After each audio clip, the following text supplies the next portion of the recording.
Okay, welcome again. Hi, I'm Councillor Teresa Kavanaugh. We haven't met. And I want to thank you for taking the time to come to a community meeting. You obviously care about your community, and we're going to hear a short presentation from some staff from the City of Ottawa, who are the ones that deal with traffic calming. So they're the ones that are the experts, and they're the ones that we go to when we have questions about how to have people drive reasonable speeds in our neighborhood. It's a double whammy, I know, for this community with the LRT construction as well. And that we're treating separately. This meeting is about actual regular cars going into the community.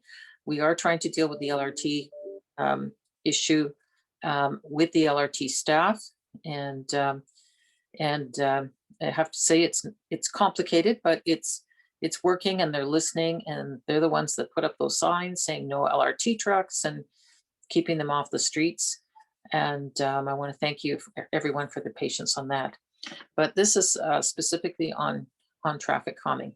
So without further ado, I'm going to introduce Sean McGuire and Asmat Praveen, who both work for the City of Ottawa in the traffic studies and in traffic calming. Thank you, Sean and Asmat, for coming out tonight. So we'll do a discussion on where the world is right now and what options we have out there. Great. Thank you.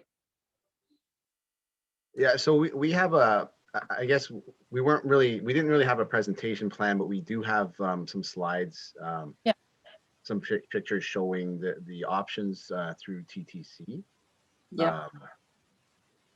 Is it easiest if we just kind of go through those as a starting point? So I think that would be helpful, just to remind people what we look at when we look at options when people are concerned about traffic on their street.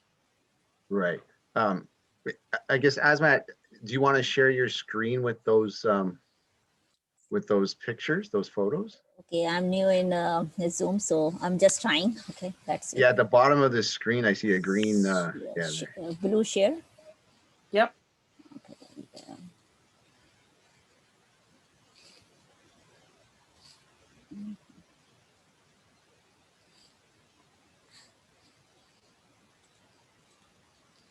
Yeah. If you want, Connie may have some stuff too, if that helps. Yeah. Does it give you an option which screen to pick, Asmat, or? Actually, it's not giving me any option. Okay. If you email your slides to Connie, Connie, would you put them up? Yeah, for sure. Sean, can you try? Sure. I just have to find the photos. Yeah.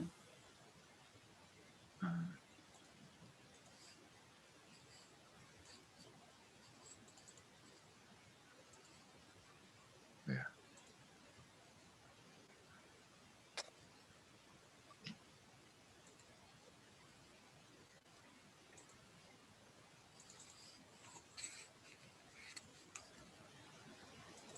Just bear with me here for 1 sec. I have the photos up. I'm just gonna. Okay. Or is it still your screen, Asmat? Yeah, it's my screen, I think, and now I'm getting it here. Yes, it looks like you're almost there. Yeah.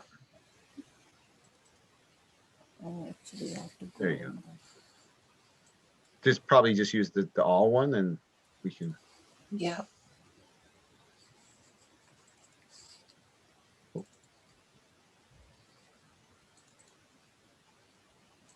Almost there. Yeah.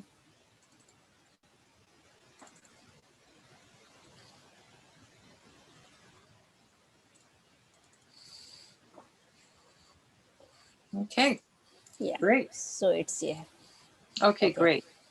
There we go. So Sean, you wanna discuss or you want me to?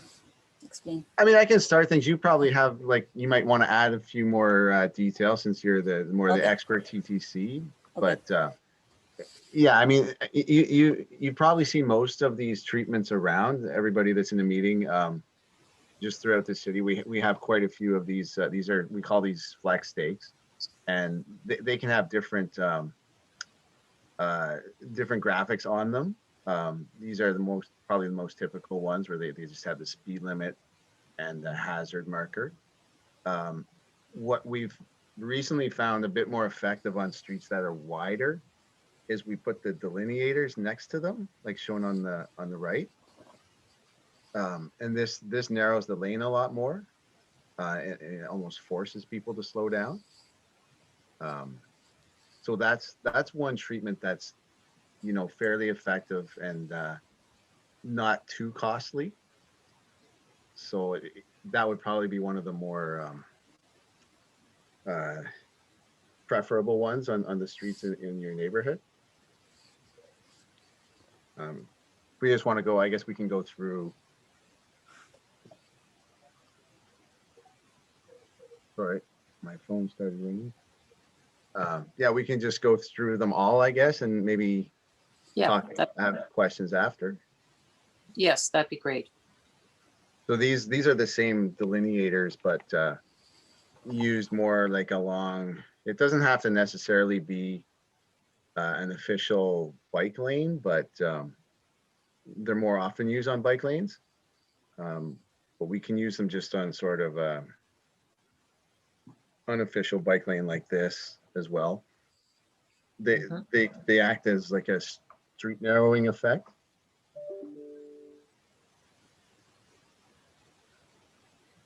You can move on to the next one, Asmat. This one here is I think becoming more popular with the counselors. And I should explain too, I mean, I'm not sure how much background everyone here has on the TTC program, but it's there's a certain amount of funding allowed for each ward, and the counselor manages that in how it's used. So, you know, they have to prioritize, so we have to understand that too. We try and, you know, do the most problematic areas first, and then so this here, it's just using the delineators along with pavement markings to form kind of like bulb outs. And it's, I mean, it has the same effect. It has a narrowing effect. If you use it on a corner, a lot of times there's issues with people turning corners too fast. So this makes the radius smaller, and you have to turn slower, but it still allows for larger vehicles like trucks to make the turn. If they do have to drive over the delineator, it's not going to damage anything. So there's those options.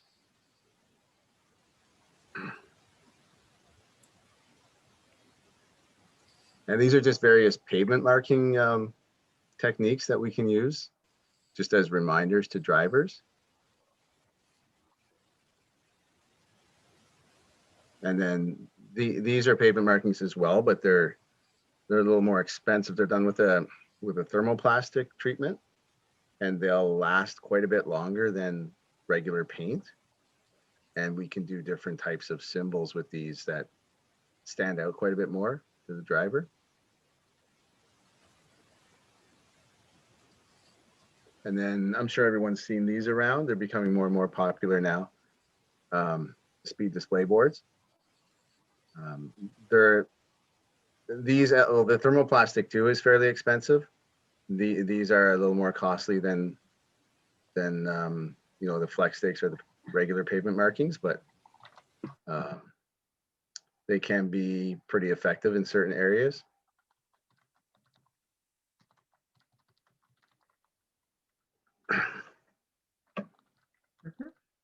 Yeah, I just want to add it. So speed board basically displayed the actual speed at which the driver drives. So it helps in, inform the motorists that they are traveling at that, and they, they adjust their speed while looking at it. So it's a good treatment. Yeah, it's effective. Obviously more effective in the vicinity of the speed board. A lot of times once the driver is past the speed board, they slowly creep back up to their comfortable speed, I guess. But these also, they do record the speeds. Not that we use that as official data, but we can check on it and it gives us an indication of operating speeds in that area.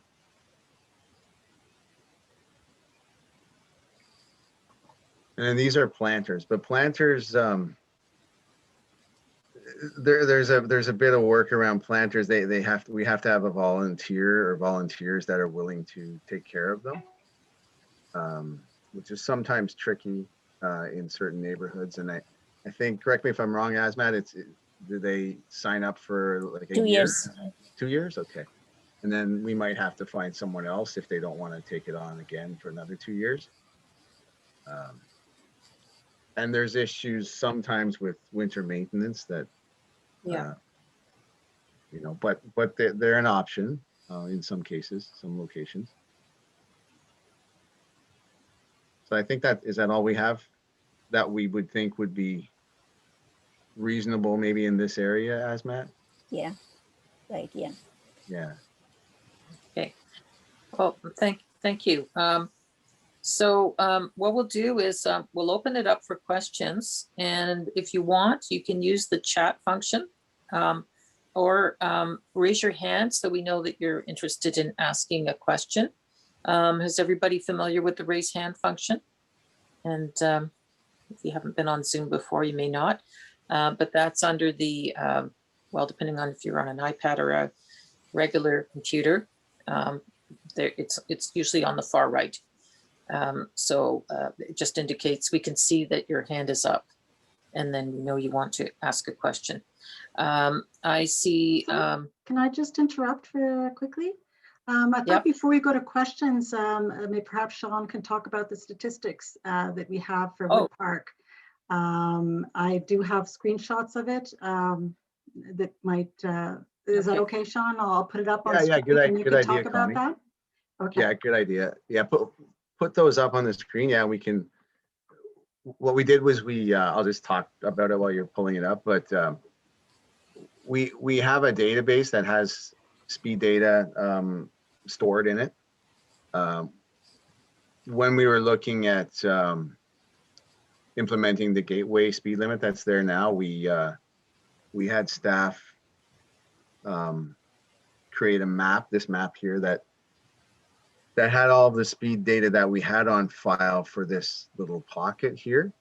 So where you do see a number, that's the 85th percentile speed for that segment of roadway.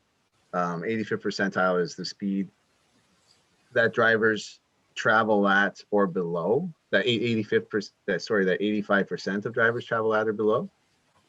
So that's what we use in traffic to determine, I guess, whether or not, help us determine whether or not there are serious speeding issues on certain streets. So if you want to just have a look, we can see they are fairly low. Yeah, this probably indicates a little better if everyone knows the streets. So wherever you saw three speeds or 4 speeds together, those were just done in different years. So this here this corresponds with it. It shows the years. I don't know if on my screen, oh yeah. So on the far right side of this table, it shows all the 85th percentile speeds.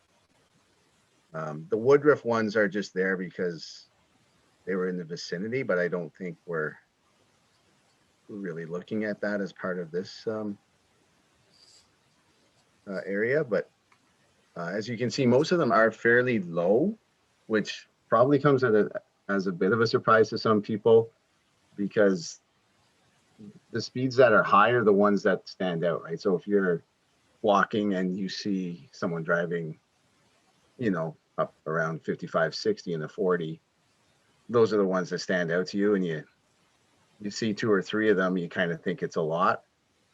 But when we do the study, we often find that there's not that many of these. So that's where the 85th comes in a bit lower. Yeah. Sean, can you explain the 85th percentile again? Someone is asking. Oh, sure.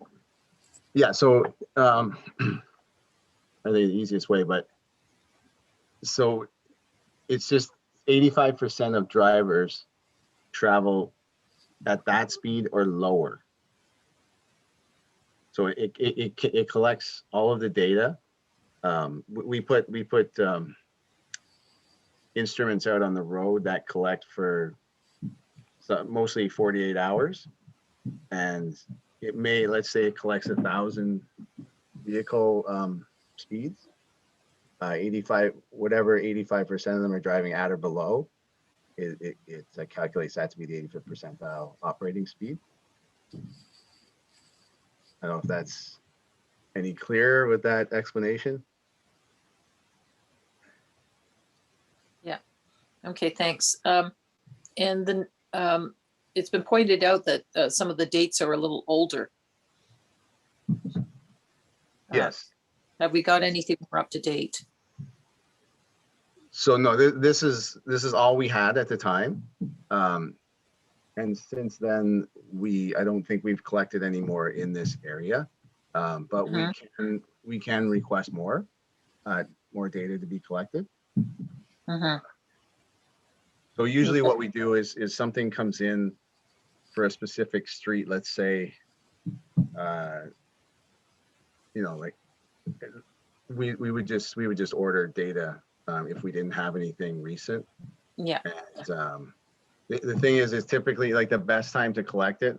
We don't put our tubes out, or the other things are called armadillos. We don't put them out in the winter time. 2 reasons: they can get damaged by plows if they're out there, and also speeds aren't typically as high in the winter. So we want to capture it when the speeds are the highest. Yeah. So there was there's requests for Richardson or Woodland, and those, we're hearing a lot of concerns about those 2. I don't mind ordering speed studies for them. Yeah, we can do that. We noticed actually this afternoon that we didn't have anything for Woodland, and it's I think even looking at it, like when you look at some of the streets, just like comparing Woodland versus I'm trying to think of what the other street I was looking at today, Wentworth. And they're totally different when you look down this street. Wentworth has a lot of trees close to the edge. It might be narrower actually, the roadway width. So you know that on its own helps slow traffic. But Woodland, I could see how there might be higher speeds there than on some of the streets. So we can definitely order speed data for Woodland. And I mean, all it does is, you know, it just helps us prioritize, right? So yeah, you know, that's what we want. Yeah, exactly.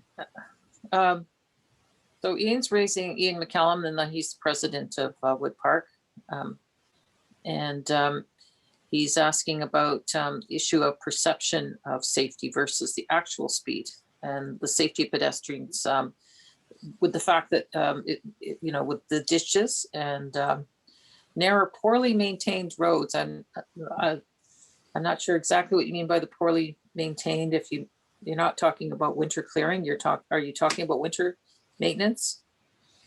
No, I'm talking about the beautiful road of lawn between Richardson and maybe Wentworth, where you see the road basically slip right off into the ditch. The entire road is spider cracked. A snowplow slid into a ditch a month ago. So it's, there was a letter sent to staff a year ago asking them to look at it, and they suggested that it was a really well-maintained road and it wasn't suffering from structural failure, even though Okay. they didn't send a camera crew out or actually look at it. So, Okay. All right, I'll see about raising that again, but we're talking about the traffic calming right now, so I'm not sure if that's related at the moment. Celeste has her hand up.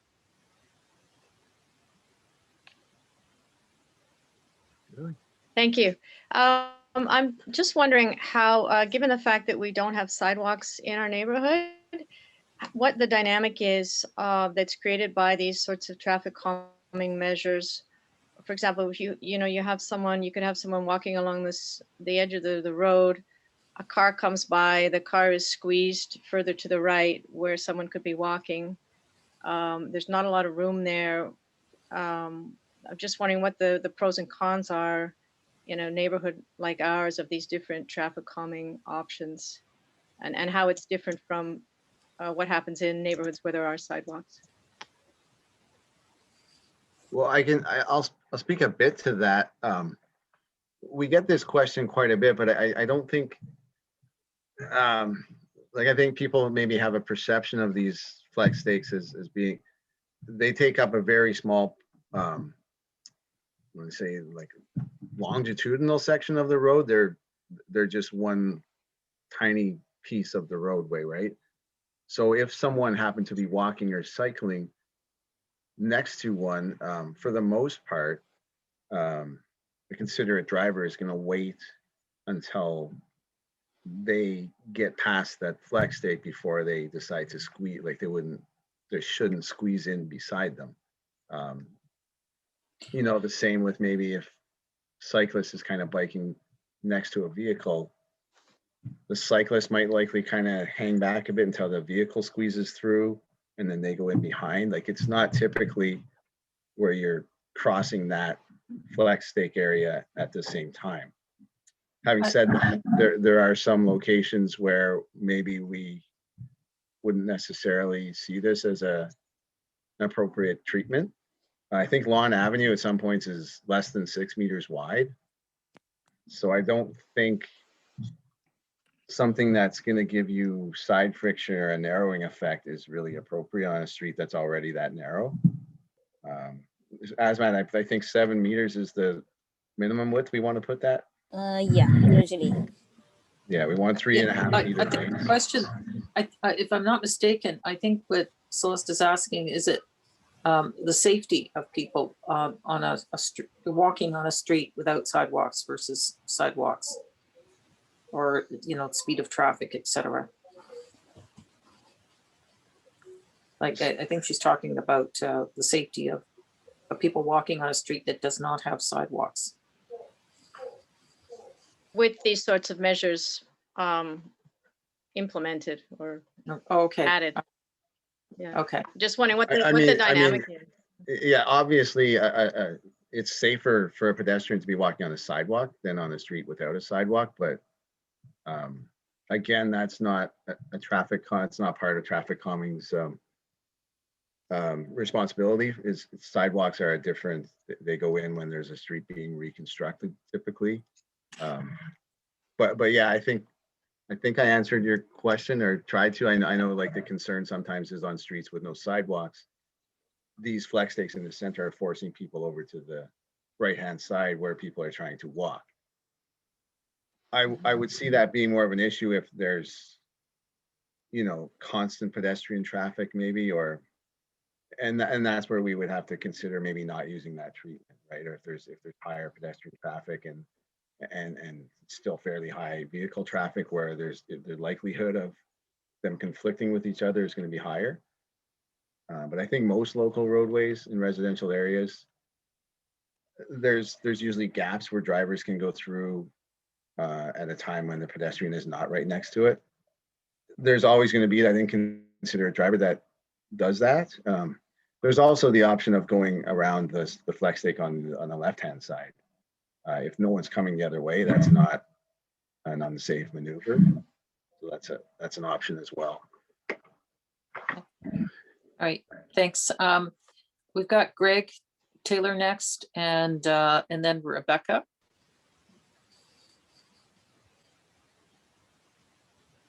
Hi, Greg Taylor. I live on Woodland Avenue. Sean, did you highlight the fact that the stake delineators come out for winter? Did I have a what, sorry? Did you mention the fact that the stakes and delineators come out for winter for snow plowing?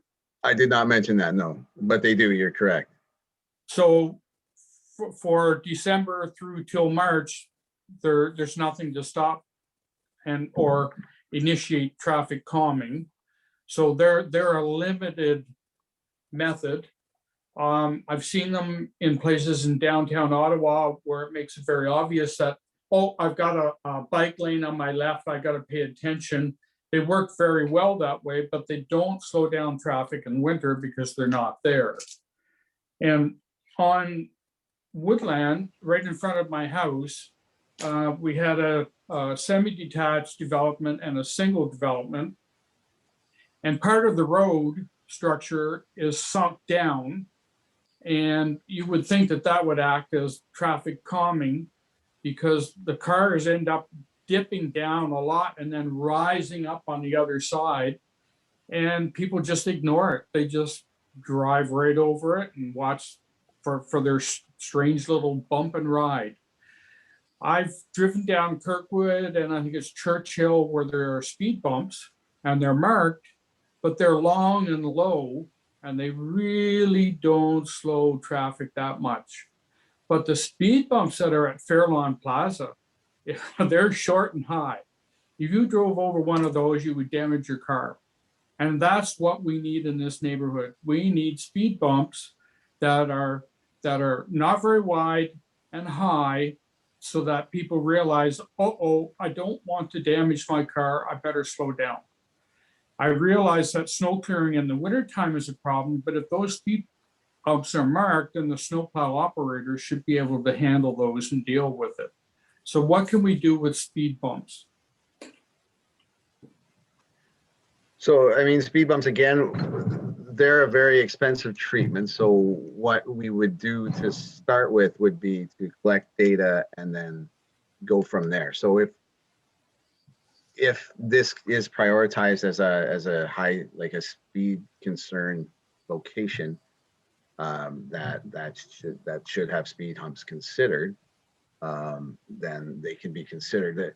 There's different, Asmat, you might want to go through them all. I mean, there's different considerations for speed humps. If it's a main emergency route into a community area or into a neighborhood, we can't put them. Yeah, on transit route, we don't do this. And what else? If there is a steep grade, we don't recommend speed humps or something like that. Yeah. So these are some considerations. Yeah.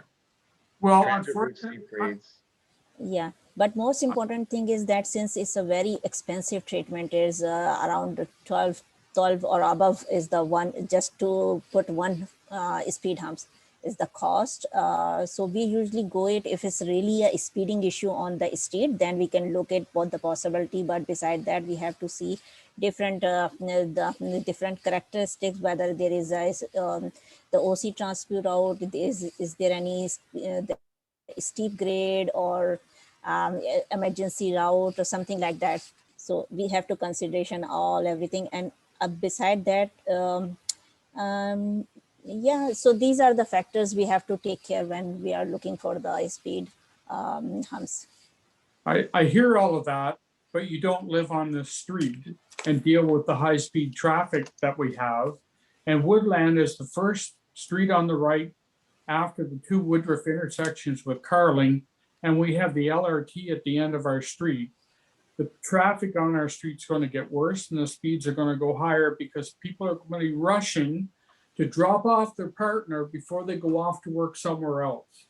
So this is a serious issue in our neighborhood with the LRT. Yeah, I just want to add it right now. I have 4 streets which in your neighborhood, Woodland, Ancaster, Hartley, and I think Richardson. these are the street which are right now I'm reviewing it, and most probably we will be looking for the bulb out with the delineators to put it on these locations. So I'm hopeful that after the, if they will be feasible, then the speeding will be, it will help in slow down the speed. Yeah. So Greg, I'm hearing you. And what we're saying is we need to collect data. And I know you're saying it, and it's not that we don't believe you, but it's still, it's a big step to get speed bumps because frankly, they're more expensive. And if we can do other ways, we will try other ways. And that could be just as effective. And that's why we're looking at those bulb out delineators. Right. So, which has helped. I've seen them being used on other streets. We've tried them in other neighborhoods and they've worked really well. As Asmat was pointing out, the other issue is emergency vehicles and OC Transpo. That's not a problem. You don't have a bus going down your street. So, but if it justifies it, we can look at it. But I want to make darn sure because it is an expensive option. You don't do it lightly. And I know that there's others that feel the same way, that they want to give it a whirl. So we'll ask to get the data collected. That will be a first step. Yeah. And I think Rebecca was next. Hi, I'm sorry I came in a little bit late, so I don't know if this was part of the presentation, but I was just wondering if lowering speeds has been considered, particularly on the ones that sort of go east-west, Lawn and Midway. Those are often used as sort of where the kids walk to school. If you walk around our neighborhood any time of the day at the moment, you will see lots of pedestrians. They're very narrow. Yeah, even going 40 is like way too fast when there's anybody on the road. I know that I drive down Clare Street in Westboro, which is a similar kind of road. It's also very close to a school, so it's got lots of school kids, and that's 30 there. And I wondered if that's been something that's been considered, lowering the speed limit to 30. Well, we have Woodpark is now a gateway community, so all the streets are the same speed. So that means that if we lower one, we lower them all, so that when you come into the community, it's all one speed. I can have Sean talk about it, but if you're lowering the speed, you have to do something that will get people to slow down. They don't just slow down because the number changed. Yeah, I wasn't suggesting you wouldn't do other things, but I'm just wondering if like, having the low limit. It can be looked at. I'm quite aware of those. I used to live on Clare Street actually years and years ago. So I'm familiar with it, but it's something that can be considered, and it might resolve the other issues. But it has to be done with something, and Sean and Asmat can talk about that. Yeah, for sure. There's quite a bit of criteria that needs to be met in order for a street to qualify for 30. We have, I think, in the Westboro area you're speaking of, I think that one was done as a report to council, and there's the expectation there that some of the streets that don't actually meet the requirements are going to have treatments done to them over the next couple of years to meet that criteria. Some of the criteria is like the roadway width, it has to be 7 meters or less. But this can be done at the entry points to the roadway to make almost make the neck or whatever narrower as a way, instead of just making the whole street 7 meters. So that's a more cost-effective way. Not quite as effective, but it's acceptable under the criteria. Did you say that lawn is 6 meters at some spots? Lawn is, but like the counselor said, it's applied to the whole area, right? Because the city's moving with gateway pockets now to sign speed limits, so we don't sign individual streets.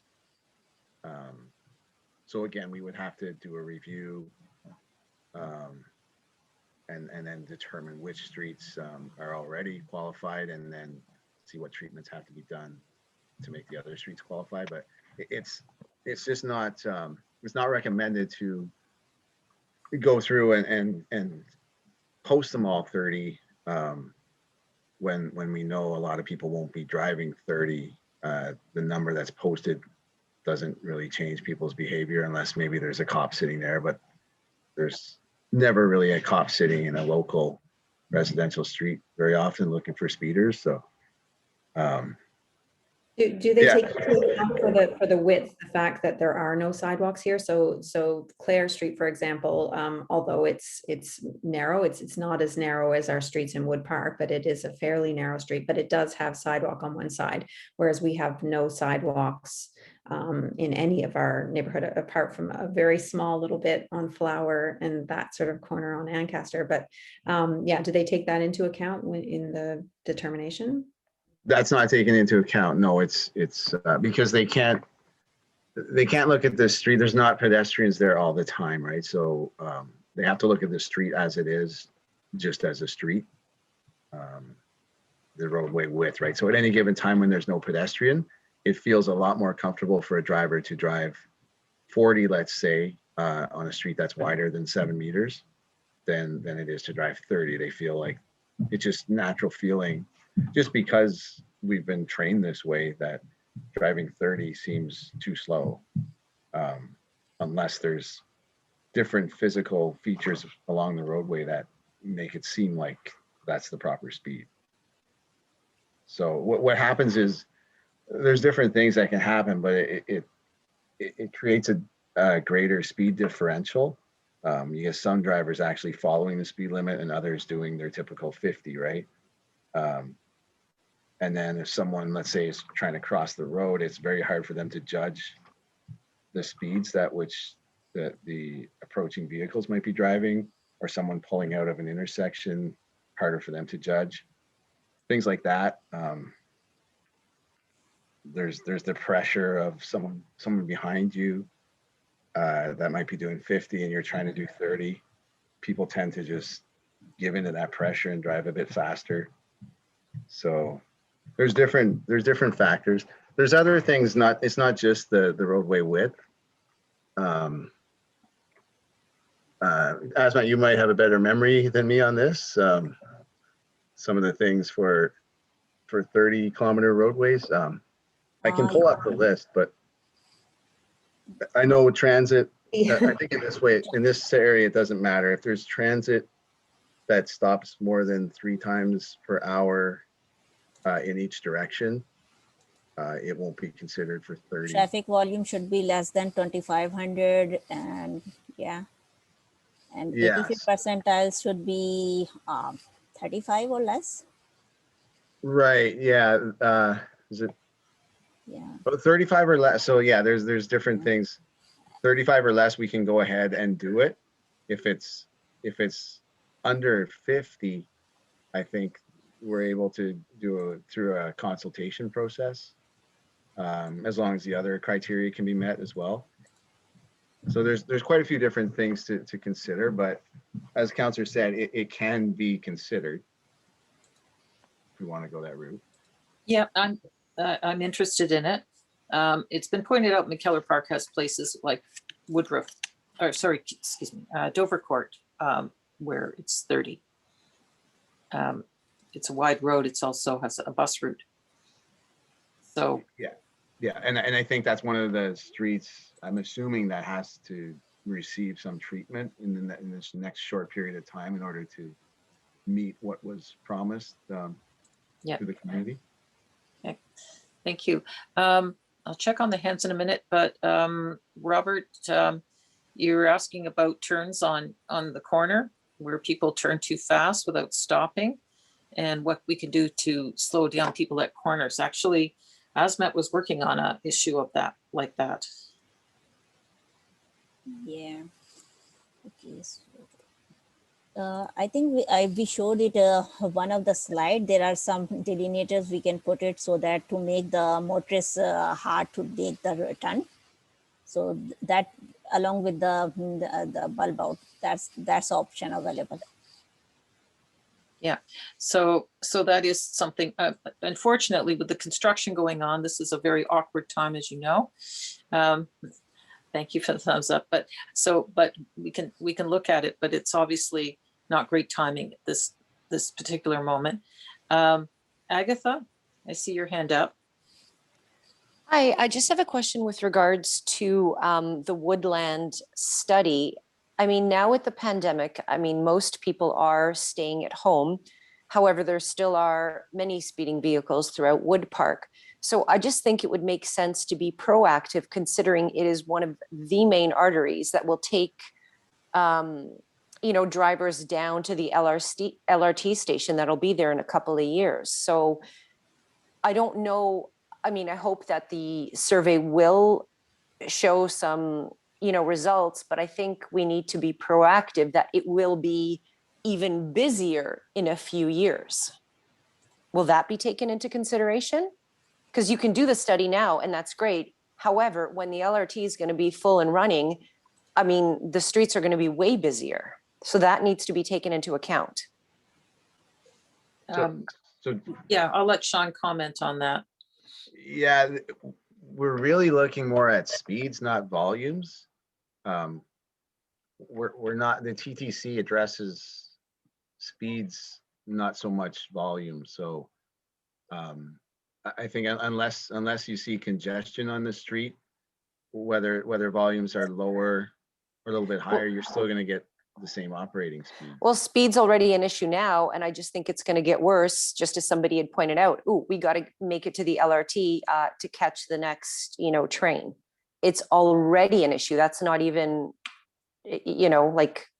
speed. We want to find out what the 85th percentile is before we don't have data there, right, on Woodland? Pardon me? No, at the moment, there's no data for Woodland. Is that what you're saying, Sean? Yeah, sorry, is that the street you're referring to? Yes. Yeah, Woodland, so that's our next step is to collect data there and then go from there. And the data is going to show what the speeds are regardless. I don't think they're going to change that much with what's going in for LRT. Sean, it's it's the 85th we look at, not one or two that might go faster. What I did hear is that during COVID, the speeds have gone up in local streets. Is that correct? I would say speeds have gone up on overall across the city, but not so much on, I don't think they've really affected local streets. I think they've affected streets that normally see congestion at peak times. They're not seeing congestion. So we don't have the slow moving traffic at peak time. So obviously the overall speeds indicate that they're higher, right? But a street, like a residential street like this, it's never congested anyway. So it's more like if it's free flowing speed, it's the speed at which they're going to drive regardless of COVID, I would think. Yeah.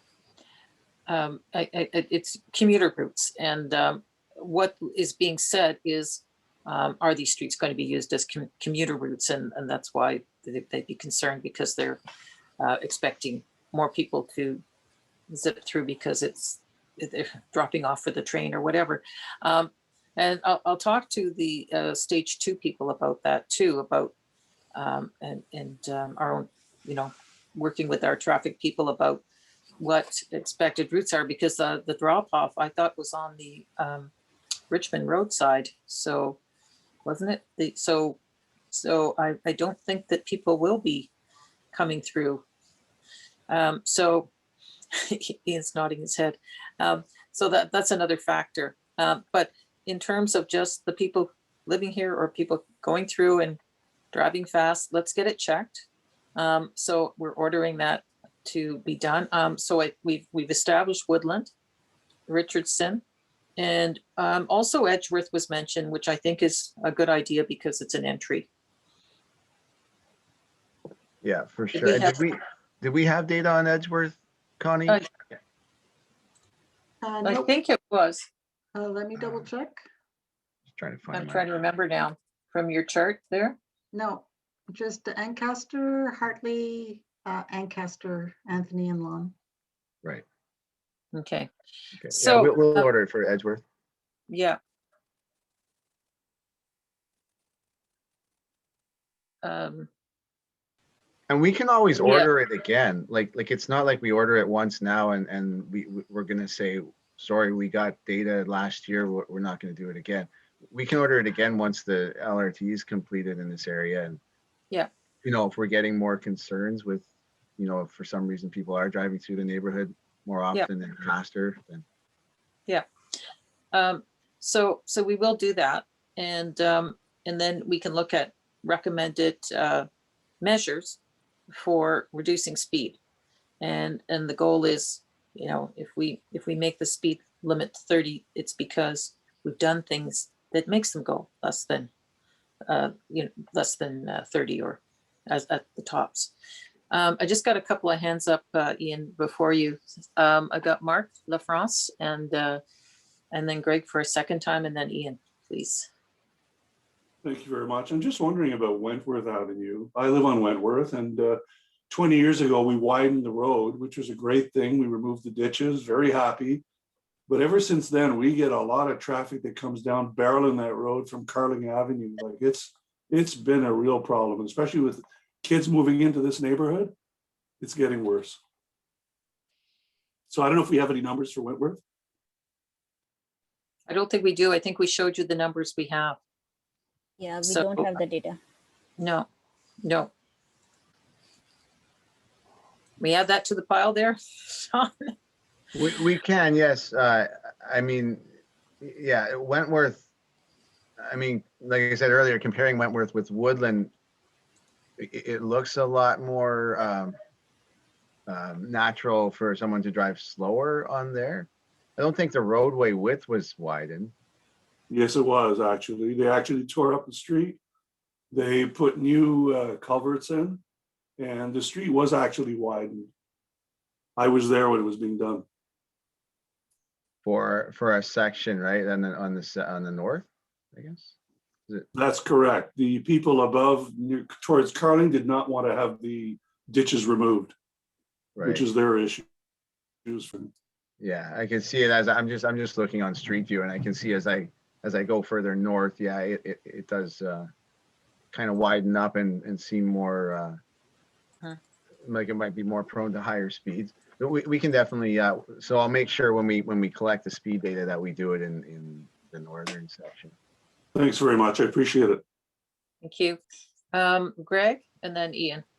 Yes, correct me if I'm wrong, but the last plan that I saw showed Byron being closed off at Woodruff, a cut through from Richmond into Byron with a traffic light for traffic to come in off of Richmond Road to go to a little drop-off point to drop off people for the LRT, which means traffic will be coming into Woodpark. Connie, have you got the diagram for the station at New Orchard? Yeah, I'm actually going to look for it. I didn't have it Yeah, handy. we'll get you that because we've got the most up-to-date one, okay? But Greg's mostly right. The Allison is going to be an exit only, not an entrance from Richmond. But back to the previous comments, it would support people coming down Woodland, dropping off someone at Woodland and Byron, and then making the right onto Byron and then exiting out onto Richmond from Allison. So that is what I'll call the Barhaven commuter will use our neighborhood as a poodle with that movement. Most of them are going to use hubs because there's Lincoln Field, which will have a larger place for people to be dropped off. And unless there's some major issue with that, I can't see why they would go further and go down. Our neighborhood, not to litigate the entire thing, we're hoping that there's only 2 parking spaces that are a poodle and no other parking spaces. And we've seen some drawings that have 11 spaces on Byron. Okay. So this is part of the ongoing discussion. Okay. And further to Robert's point. Okay, anyway, we're dealing with the traffic calming, and we'll clarify all that in terms of the of where the traffic's going. Okay. And But I would like to love- speak about traffic calming, seeing as I know about kudos and I know about traffic calming. Yeah, you do. Thanks. Did we have another hand up? It was Greg again. I was hoping to have my turn about traffic calming, Teresa. Oh, I'm sorry. That's right. You I came was in. trying to help Connie juggle her trying to find schematics for the streetscaping. So Linda Davis, God bless her soul, as a counselor, spent a lot of time talking about the perception of safety when she was on the transportation committee. And it's this notion that I think is really important for our community. And it's because so many people are walking, and right now, most of pedestrian traffic has been taken off of Byron because it's nearly impossible. And of course, we lost our linear park. And so there's a lot of pedestrian traffic now on Midway. For now. Yeah, for now. Yeah. There's a lot of pedestrian traffic. And it's sharing the road with the cars. And people park on some of our streets on two sides of the street. And so then that forces the pedestrians into the center of the road, competing with the cars. And I think it would be a really tremendous option is to use parked cars as a chicane and have it alternating from blocks and having only parking on one side of the street. And then that way, pedestrians and cars will not be competing to walk down the street. And, you know, I think this is one of these types of not currently in this program's set playbook, but could very well play very nicely to being able to manage what's happening on the roadbed and promote safety. In terms of just having parking on one side of the street, that can be done. No, but it's parking on one side of the street and alternating to the next side for the next block, so that the driver must drive with their head up, because they might be at different blocks will have different sides of the street with parking. It's a common technique in other cities. It's just for whatever reason, Ottawa and the region never adopted it. Okay, thanks. Do you have any comments, Sean? Because you've talked about parked cars being a great for traffic calming in the past. Yeah, I could see that might work. The reason why we don't typically do that, I think it adds a bit of confusion to some drivers, and in that, you know, if they're parked, they might park in the wrong spot, and then we get complaints about, I was ticketed and I don't understand why, you know, and that's not that I agree with that. I'm just stating that as a reason why we tend to keep it typically on one side or the other for longer segments. We have to check the roadway width here on, I mean, restricting it to one side or the other, it can have its benefits, but it could also have its cons, right? Like speeds would probably, if you have cars parked across from each other, people are going to drive really slow. And that does happen sometimes, say on Richardson. There's often people are parking on both sides of the street, but what that does is it forces the pedestrians, the dog walkers, the cyclists, and the cars to chase the center of the road.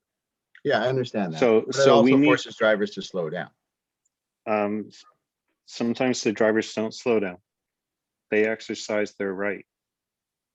And another thing, if you're restricted to one side only, and your destination is the opposite side of the street, you have more people crossing the road. So those are just two negatives on it, I guess. Sure. Well, right now we suffer from the great negative of everyone competing for the middle of the road, and no safety isn't being promoted. I'd also point out that being in the Growth Transact area, we're meant to add 80 units more per hectare. And we have two light rail stations adjoining our community. So in a way, we're going to have more people, more traffic, and we still don't have many sidewalks in order to support people. So we'll have some major, what I'll call trunk routes for cycling, but we're still going to have people going every which way. So how are we going to help order the roadway so that it's safer? Yeah. I'm not saying that your options can't be considered. I'm just stating that it might not be the solution. It might resolve a problem for somebody, but create another problem. Next thing you know, we have people driving faster, and then we're just going to get the complaints that ever since you remove parking on one side, people are now driving faster. Like that could be, a result of doing that. Or, I used to be able to park right in front of my house. Now I always have to cross the street. I find this more dangerous. Like, there's just a lot of people look at it, you come up with an idea, you think this has got to work, but you don't always notice the problem. The other problem might. I mean, we already have multiple parking restrictions throughout this community. And there's different restrictions in different blocks, like the upper portion of Richardson has no parking because of the funeral home. And, it really, it was done to limit the impact of the funeral home and its visitors into the community. We used to have no parking on Byron in order to limit the traffic or the visitors for the car dealerships and the couple of high rises from parking in the community. So, we have already lots of parking restrictions. It's just ordering the parking restrictions to gain some other benefits. So basically what you're asking, Ian, is this an effective way? If we're having a discussion on traffic calming, so you're asking about the way we can manipulate the parking rules to reduce speed. And we can work on that but it needs buy-in from the community, because normally we do parking restrictions through petitions. So you have to get buy-in from the community. And I've come across that issue where people want it, except for the ones that, it's right in front of their house. So if you could get buy-in, that's from that particular street. So that's the key there. So we can certainly look at it, but that's the issue. I could just say one more thing on that. Yeah, good point about I was going to get to the petition thing. And also, if the person on the side where the parking is permitted never uses the on-street parking and never cared to have it, but the person across the street from him, often parks on the road or often has visitors, they now have to park on this guy's lawn. And I feel like Midway, they don't keep their wheels on the actual asphalt. They're probably pulling up a bit on the grass. So there's that to look at too. When we do the petition, right? A lot of people, as Councillor said, might not agree with that and vote against it. So it's something we consider, but it has other things that come up with it, right? Yeah. But so we're working with the things we can for sure control, which is these the other measures, which hopefully will help as much. And in terms of sidewalk, as Sean has mentioned, that's a whole other subject. I've had these conversations with Celeste, and others. They're incredibly expensive, so they don't get done unless there's major construction that's going to happen. And I have raised it. I've actually asked for sidewalks for Woodpark, but the budget is not there, and they're not considering at this point. So Anyway, but in terms of preparing for when the LRT station opens and what measures we need for traffic calming, I think it's fair to look at this. And that's why we're going to do these studies. So I think we've got agreement on that. I think we're going to wrap it up. We're coming to 7:30 now, but we just have one more hand that I didn't see before. Pardon me, Matthew. Sorry, I actually just put it up. I just want to know, I missed the first part of the presentation. Is the presentation going to be shared so that we can see it? Yes, it's being recorded. So okay. and we always put it on the Bay Ward Bulletin. So it'll be there. I also want to say, I already share it in the chat. Yeah. Great, thank you. And then just my one question was, is the, like I'm hearing all these criterias, is the kid factor, having children, like a populated children area, is that a factor in the decision to put some deterrence? In the strictest sense, no. But in the sense of people advocating, yes. That's why we tend to hear from people, because they have kids and they're concerned. So we get more advocating, like from yourself. And that's why it makes us look at these things. If people didn't speak up and didn't talk, we wouldn't hear about it. So in that sense, that's what motivates. So we are, and maybe you missed this part, but we're already talking about doing several studies on streets to see where we are now.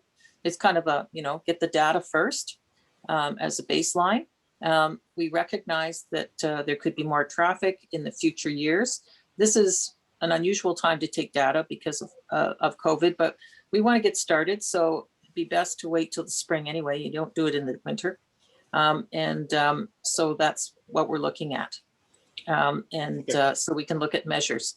And it was talked about that currently the whole community is 40K. It was set at 40K so that it's all the same.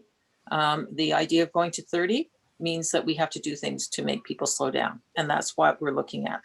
So we'll come back with some recommendations and measures once we have the data. I appreciate that. Just because, I mean, as you know, I've been advocating for Walsh Avenue, but I mean, we're a small street with maybe not a lot of traffic and maybe not high speeds, but we have 14 children on a house of 12 houses. So I'm happy to hear that's a consideration.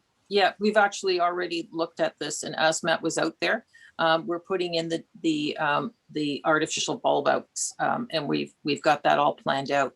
It just was too late in the year to put them in. They're coming in the spring. That's coming for Walsh. Okay. So that should help. We've seen it work in other areas.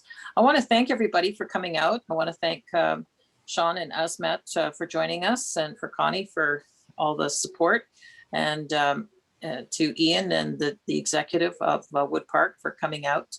We will come back with data. It's going to be a little while because we can't do data until it's the spring, so it's going to be a little while. I don't know if I can feel comfortable giving a approximate time. Sean, what do you think? Well, I will go ahead and order it like this week, and then it's in their queue. So as soon as weather permits, they'll start back on, and they basically do it in order of how things are entered in their queue. So their list gets pretty heavy in the spring because people over the winter, different staff members request it and they have to go out and do it. So, but I mean, if I had to guess, it'd be sometime in May or June. Okay. And we want to do it, actually. We want to do it before the end of June because we want to get like while school is in, because people tend to drive a little quicker if they need to drop their kids off and then get to work. They're a bit more rushed in the morning or afternoon, and it can affect their speeds. So, but I'll put it in now, and then hopefully it gets done sooner. Okay, great. Well, thank everybody for coming out and being part of your community, and you care about it. And I appreciate you taking the time from your busy schedule to come out, and we'll keep in touch. Thank you very much. Thank you. Thank Bye. you. Bye.